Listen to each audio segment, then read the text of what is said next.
Thanks, Paul, and thank you everybody for being here today. There's been much said already. As Paul mentioned earlier, sometimes we say things over and over again when we give these speeches.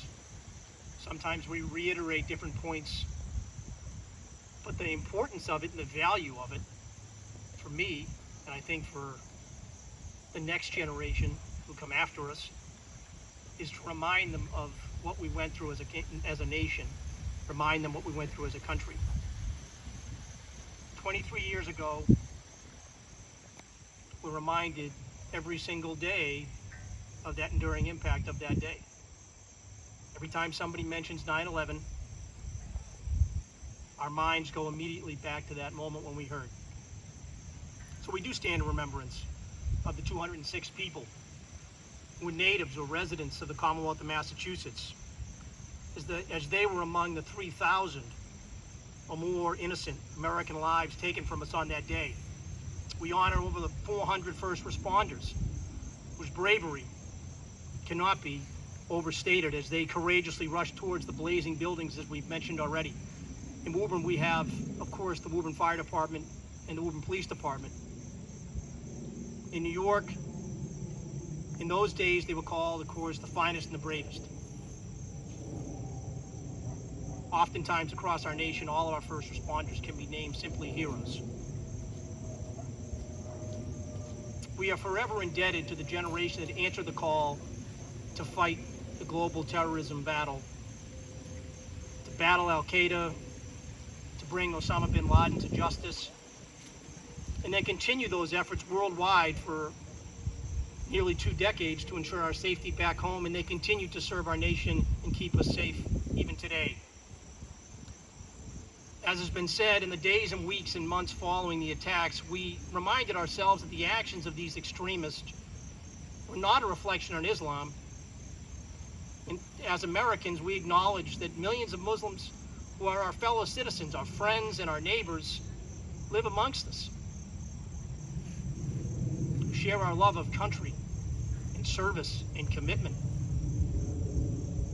And even though the terrorists briefly succeeded in sowing fear that dark day, we inherently understood as a free society we must not allow these terrorists to fundamentally change our way of life.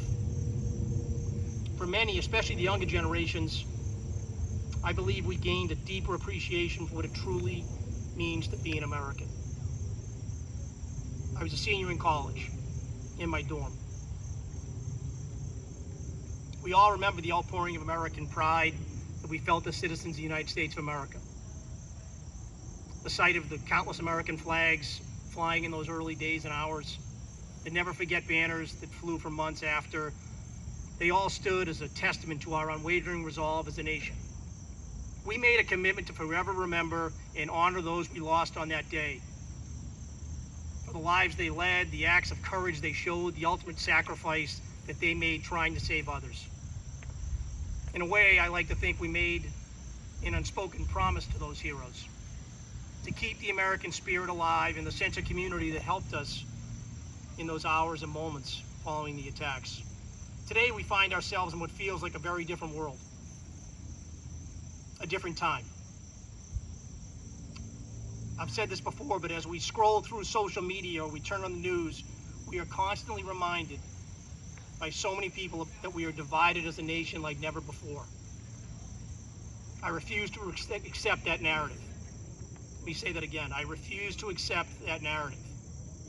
When we have days like today, we're Americans first. Sure, we hear it day in and day out, our politics are broken, that we lack the will or ability to come together and find common ground. I refuse to believe that as well.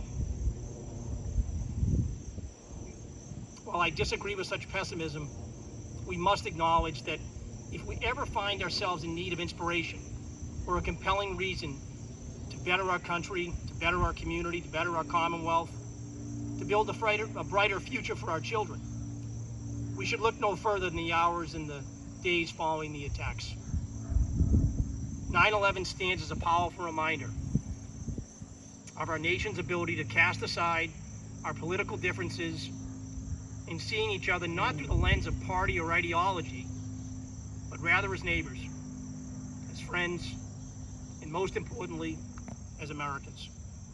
So on this solemn day of remembrance, let us summon that collective spirit once again, that defined us in the face of unthinkable tragedy, to pay tribute to those who cherished and were lost by recognizing that the true strength of our nation, our Commonwealth, our city, lies in the spirit of its people.